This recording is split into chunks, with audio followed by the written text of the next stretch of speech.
ఏం పేరు? శ్రీనివాస్ గౌడ్. ఎక్కడి నుంచి వచ్చినావు? మేడ్చల్. ఏం ప్రాబ్లంతో వచ్చినావు? Kidney fail. సిరామ్ క్రియాటిన్ ఎంత ఉండేనా? 15 ఉండే సార్. నా దగ్గరికి వచ్చినప్పుడు 15 ఉండే. ఇప్పుడు ఎంత ఉంది? 13కి వచ్చింది సార్. తగ్గిందా పెరిగిందా? తగ్గింది సార్. మరి బయట తగ్గిందా? బయట ఏం చేసినావు ఇప్పటిదాకా? అదే 6 నెలలు అవుతుంది సార్ నాకు వచ్చి. డయాలసిస్ చేపిస్తే తగ్గిందా? తగ్గలేదు సార్. తగ్గలేదు. మరి ఇప్పుడు హోమియోపతి మందులు వాడితే తగ్గింది. తగ్గింది సార్. తగ్గిందంటే మన ప్రజలకు తెలవాలి. నీ లెక్క బాధితులు చాలా మంది ఉన్నారు.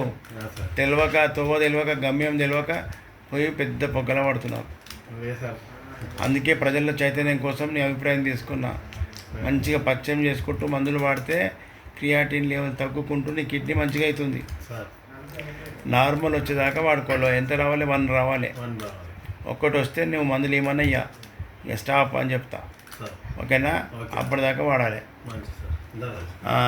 ఈయన ఏమవుతాడు? మీ తమ్ముడా? తమ్ముడు ముంగటి రానాయన. నీదేం ప్రాబ్లం? కిడ్నీ నీది కూడా ఫెయిల్. నీకు ఏం చేసి ట్రీట్మెంట్? ట్రాన్స్ప్లాంటేషన్ చేస్తే మంచిగా అయినావా? మరి 5 అవుతుంది. మళ్ళీ ఫెయిలే కదా? ఫెయిల్ అయింది అన్నారా? కిడ్నీ ట్రాన్స్ప్లాంటేషన్ చేసినా నీ క్రియాటిన్ పెరుగుతుంది అంటే కిడ్నీ ఫెయిల్ అయినట్టే. అంటే నువ్వు కొత్త కిడ్నీ పెట్టుకున్నా నీకు మంచిగా కాదు. ఎన్ని లక్షలు ఖర్చు అయినాయి? 15 లక్షలు పెట్టినా మళ్ళీ బూడిదలో వచ్చినట్టే. ఇప్పుడు చూడు నీకు మందులతో తక్కువ చేస్తా. అందుకే చాలామందికి తొందరపడి కిడ్నీ ట్రాన్స్ప్లాంటేషన్ చేసుకోకూడదు అని చెప్తున్నా.